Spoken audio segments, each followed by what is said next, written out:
बिहार एक ऐतिहासिक भूमि जिसे ज्ञान और संस्कृति की धरती कहा जाता है। आज ये धरती अपनी बर्बादी का एक नमूना बन चुकी है। यहाँ पुल गिर जाते हैं, युवा भाग जाते हैं, उनके सपने सड़ जाते हैं, लेकिन सत्ता में बैठे हुए लोग इसी बिहार को महान बताते हैं। आज के इस एपिसोड में हम बात करेंगे कि why Modi fails Bihar is trending on internet.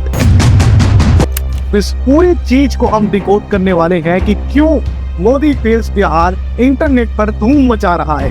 बात मोदी फेल्स बिहार की करने वाले हैं, इसलिए बात भी शुरुआत से करेंगे। 2015 में नरेंद्र मोदी ने 1.2 करोड़ का बड़ा पैकेज दिया और खूब सारे वादे भी किए गए। Prime Minister Modi has made that big ticket announcement in poll-bound Bihar. He's announced rupees 1.25 lakh crore in addition to the existing package of 40,000 crore. Remember, he's कि बिहार में हम हाईवे बनाएंगे, रेलवे बनाएंगे, पावर प्लांट्स बनाएंगे, नौकरियां देंगे, लेकिन ये सारे वादे की। आज अगर हम बिहार की बात करें तो बिहार में क्या कुछ हो रहा है ये किसी से छिपा नहीं है। बिहार की बेरोजगारी 7.6% के आसपास है, जो कि पूरे नेशनल एवरेज से भी ज्यादा है। और आज भी लाखों बिहारी, करीब 20 से 30 लाख बिहारी के आसपास दूसरे राज्यों में पलायन करके अपनी जीविकोपार्जन के लिए नौकरियां करने जाते हैं।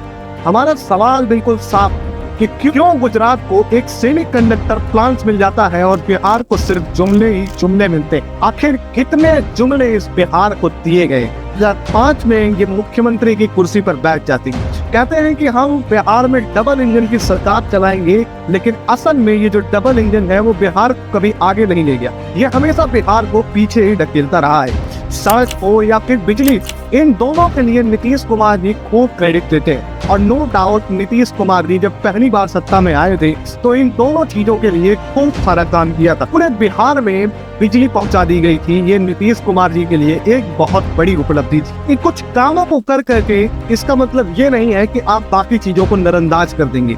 जब गिरने का सिलसिला पड़ा ही होगी, इंडिया में गिर जाता है, जबलपुर में गिर जाता है, यहाँ तक कि सिवान में भी कोई गिर जाता है और किसी को कुछ नहीं पता चलता है।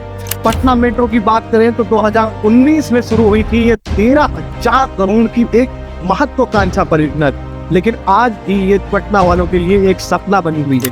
केंद्र पैसा देता है, लेकिन नीतीश कुमार जी इन्हें सरकारी फाइलों में कहीं न कहीं अटका देते। पर हमारा सवाल था कि क्या काम न कर पाना ये सरकार की अक्षमता है या फिर ये विपक्ष की कोई साजिश, जैसा ये कहते हैं सत्ता में बैठे हुए लोग। अगर तुम कागजों की बात करोगे तो बिहार कागजों में खूब चमकता है। ऐसा लगता है कि मानो तुम उस शीशे में देख रहे हो, तुम्हें वहाँ मुंह ही दिखाई देगा, इतना ज्यादा बिहार चमक रहा है।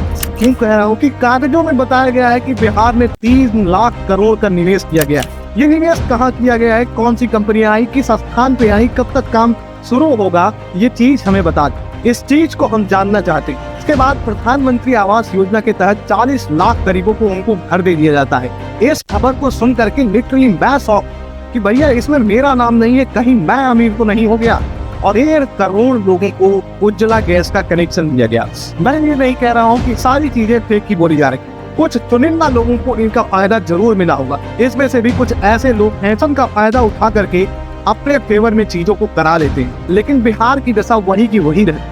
यहाँ पुल उद्घाटन होने से पहले ही टूट जाता है। हर मानसून में पटना डूब जाती है। 10 साल से चिल्ला करके विकास की कहानी सुनाई जा रही है, लेकिन विकास ऐसा है कि वह दिखाई नहीं देता, मानो मिस्टर इंडिया हो गया। आज बात सबसे गहरी जख्म की भी करेंगे, जो है बेरोजगारी। बिहार के युवा इस राज्य के भविष्य हैं, उन्हें यहाँ कुछ भी नहीं मिलता है। लाखों नौजवान दूसरे राज्यों में पलायन कर जाते हैं और केंद्र और राज्य सरकारें सिर्फ घोषणाएं करती रह जाती हैं। इंडस्ट्रियल पार्क हो, स्किल डेवलपमेंट हो या फिर स्टार्टअप प्रोग्राम्स हो, बहुत सारी चीजें कागजों में की गई। पर अगर ग्राउंड में बात करेंगे तो आपको एक शुतुरमुर्ग का बड़ा सा अंडा दिखाई देगा, मतलब जीरो हुआ काम। अब मुद्दा आता है जातिवाद, जो बिहार की राजनीति के लिए मानो एक तोड़ साबित हो चुका है। जब भी मोदी और नीतीश की जोड़ी आती है तो ये ओबीसी और ईबीसी को फोकस करते हैं और उन्हीं के विकास में लग जाते हैं। आरजेडी की बात आएगी तो वो मुसलमानों और अपने पुश्तैनी वोटरों को साकार करने लग जाते हैं। 2025 की जाति जनगणना भी इसी उद्देश्य से कराई गई, ना कि इस उद्देश्य से कि बिहार का कायाकल्प हो जाएगा। जरा कोई मुझे यह बताए कि जाति जनगणना करा देने से कैसे कोई इंडस्ट्रीज बिहार में आ जाएंगी? क्या जाति जनगणना करा देने से बिहार के नौजवानों को नौकरियां मिल जाएंगी? क्या जाति जनगणना करा लेने से बिहार का हेल्थ इंफ्रास्ट्रक्चर सही हो जाएगा? क्या जाति जनगणना करा लेने से बिहार का रोड इंफ्रास्ट्रक्चर सही हो जाएगा? इन सारे चीजों का जवाब टटोलने जाएंगे तो आपको कुछ भी नहीं मिलेगा। ये जो पूरी जाति जनगणना की गई है, ये जातिवाद वाले मुद्दे को और भी ऊपर उठाने की बात की गई। 70% साक्षरता दर है, जो कि देश की एवरेज से भी कम है। ये स्थिति है बिहार की।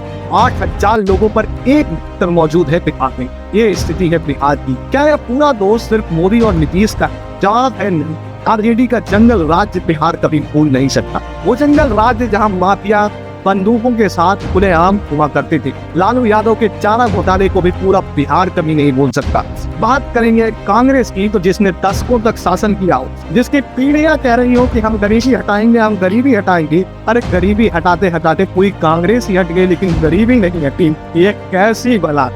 हर सरकार, चाहे वो कांग्रेस हो, आरजेडी हो, बीजेपी हो या एनडीए हो, हर किसी के हाथ बिहार को पिछड़ा बनाने में लगे। आज वक्त है जवाबदेही।